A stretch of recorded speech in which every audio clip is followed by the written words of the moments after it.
이렇게 위원을 가지고 자기를 방어하는데 저 방패가 통할 리가 없다는 걸 좀 정리할 필요가 있어요. 물론 그렇습니다. 뭐냐면 간단하게 정리해 주세요. 네.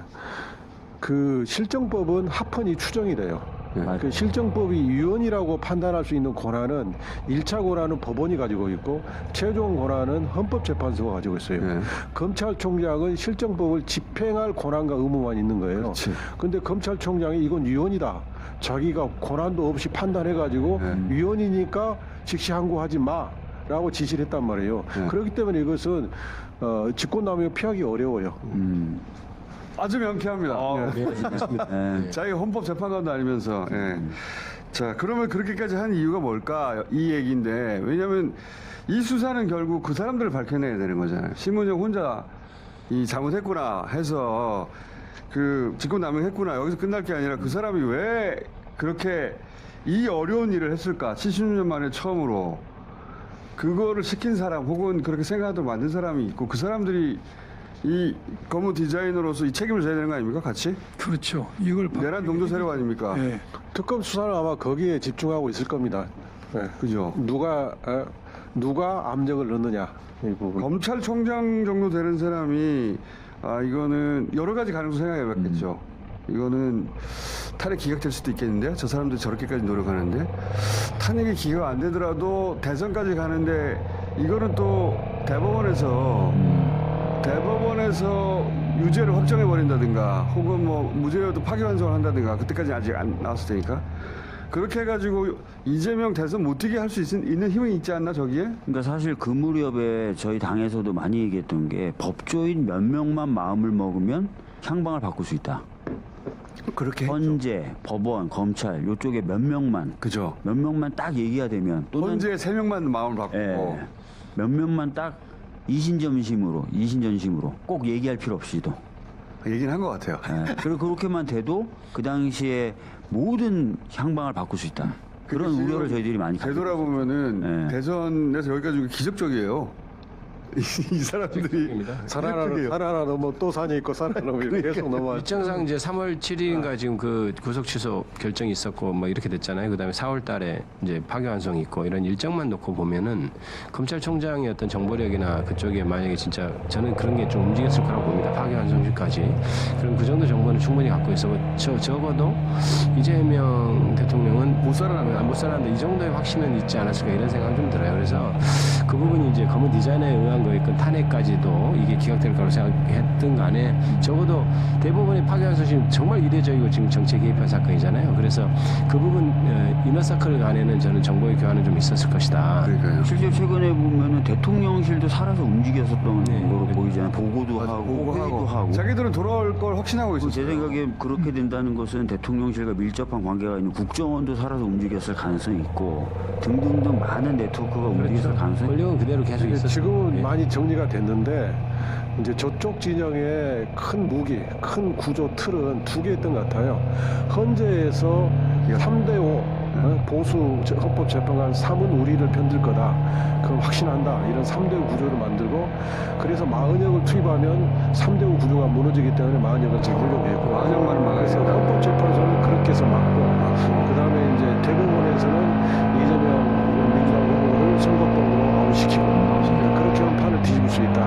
이 큰 구도를 가지고 계속 밀어가고 대법원장 그러려면 대법원장이 자기들 편이어야 되는 거죠. 그런 확신이 있어야 되고 대법원장이 뭐 이틀 만에 표결하고 9일 만에 파기환송할 거라는 건 일반 법조인들은 상상도 못하는데 자기들은 알고 있어야 이게 되는 거 아닙니까? 자기들끼리는. 심우정 총장이 즉시항고를 포기 결정할 때 뭔가 대응 회의를 했을 겁니다. 이런 방금 오늘 저희들이 이슈가 다뤘던 뭔가 탄핵이 뭐 기각되면은 좋고 안 되면은 대선파 힘들어진다. 이때 검찰이 어떻게 해야 될 것인가 소위 이제 정무적 판단을 하는 데 있어서 총장 혼자 하지 않았을 좀 생각이 들어요. 뭔가 제가 아주 가까운 참모들끼리 깊은 회의를 했을 것 같아요. 그래서 이것을 왜 직시항고 포기에 동의 원인을 찾으려면은 심의적 총장만 조사해서는 안 되고 그 당시 핵심 참모들 상대로도 그렇죠. 대우 가부들 상대로 있어서 왜 이런 결정이 나왔는지 평면상 이거는 지금 의원을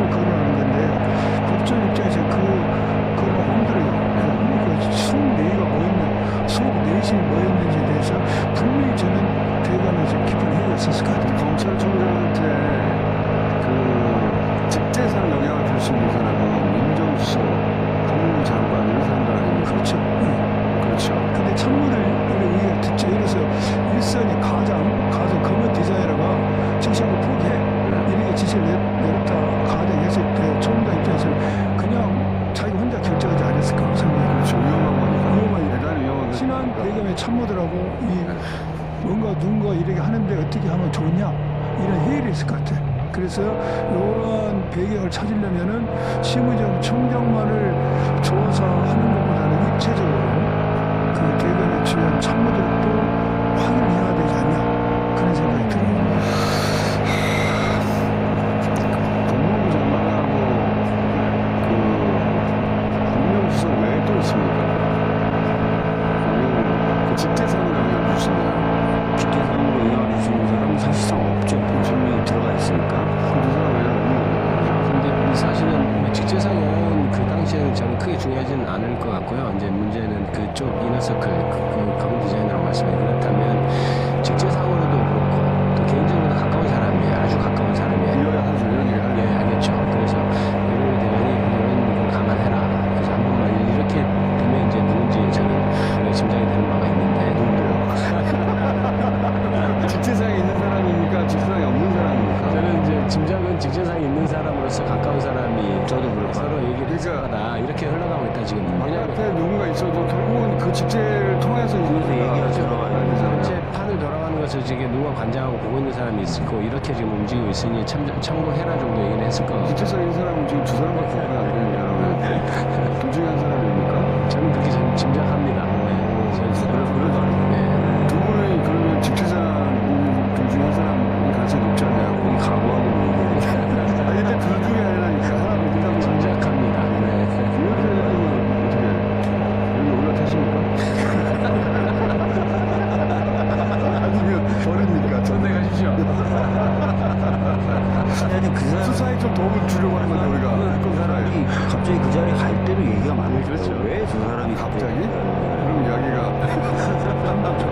좁혀지는데 그 양문하면도 웃지만 마시고 어떻게 올라타실 건지 아니면 저는 큰 틀을 그렇게 생각하니까 네. 검은 검은 디자이너는 이제 오늘 용어로 썼지 않습니까? 이게 검은 디자이너가 조직의 계산상 내부에 있을 수도 있고 외부에 있을 수도 있죠. 그건 알죠 우리도 근데 안에서 역할을 검은 하는 디자이너가 외부에 있다면은 그 디자이너 선이 내부까지 미치는 것이죠. 그것도 알죠 알고 있습니까? 그러면 그 디자이너가 어떤 루트를 타고 들어왔을 거 아닙니까? 그 루트가 뭐냐 이거죠 지금 그 수사를 해야죠. 훌륭하십니다. 그 수사에 도움이 될까 싶어가지고 의논을 좀 해봤습니다. 어쨌든 이 검사 출신 세 분하고 민변수 한 분이 이것은 검은 디자이너가 루트를 타고 들어와가지고 영향을 미친 것이다. 혼자 아침에 뜬 일어나서 이 생각을 했을 리가 없죠. 지금 검찰총장이. 그래서 저희들이 네 저를 포함해서 4명을 이 화제에 전부 공통된 것은 이 수사의 피날레 클라이맥스에는 검은 디자인을 밝히는 거라는 뒤에 있는 사람이 누구냐. 예. 밝혀야 된다는 것이죠. 자, 밝히는데 크게 오늘 도움은 안 된 것 같습니다. 이런 고민들을 하고 있습니다. 오늘 감사합니다. 감사합니다.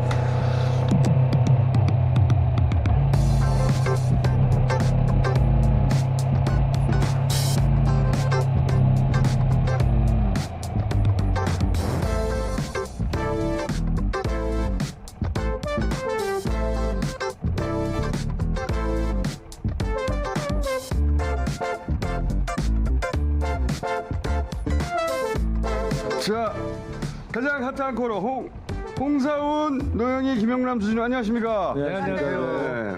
그렇게 핫해? 엄청 핫해요. 홍사훈이 제일 핫합니다. 나 때문인가? 네, 네. 홍사훈 기자 나오냐 안 나오냐에 따라서 네. 만 명대가 차이가 납니다. 아, 그렇다고요? 홍사훈 나오면은 뭐 10,000명밖에 안 나나? 홍사훈 기자가 나오면 10,000명이 빠진다는 얘기하는 거죠. 만 명 추가돼요. 최소한 자, 근데 홍사훈 선배, 노영이 안 나왔을 때는 몇 명 빠졌어? 5,000명.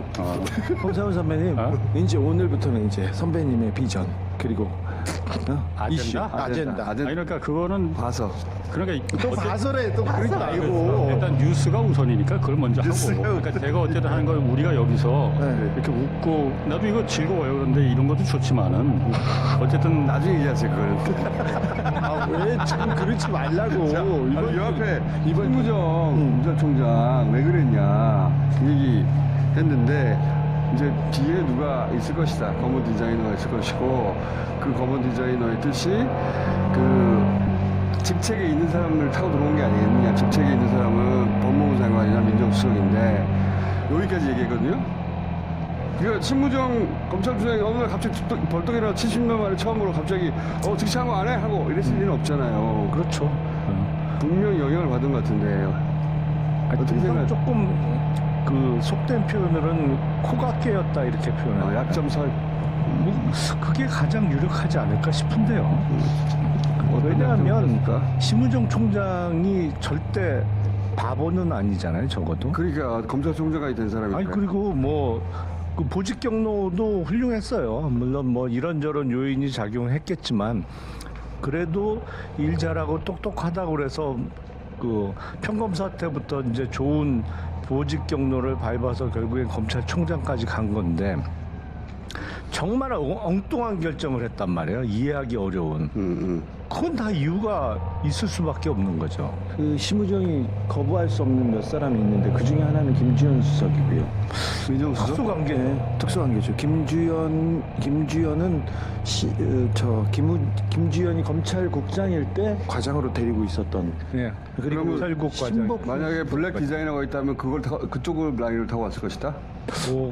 그런데 과거에 모셨던 상관이라 이거로만 해석이 그렇죠. 되기엔 이거는 너무 자기- 큰일을 뭐, 쳤어. 자기 운명도 걸리는데 그래서 이 앞에서 이것은 이 뒷일이 있잖아요. 윤석열이 탄핵돼버리면 어떡해.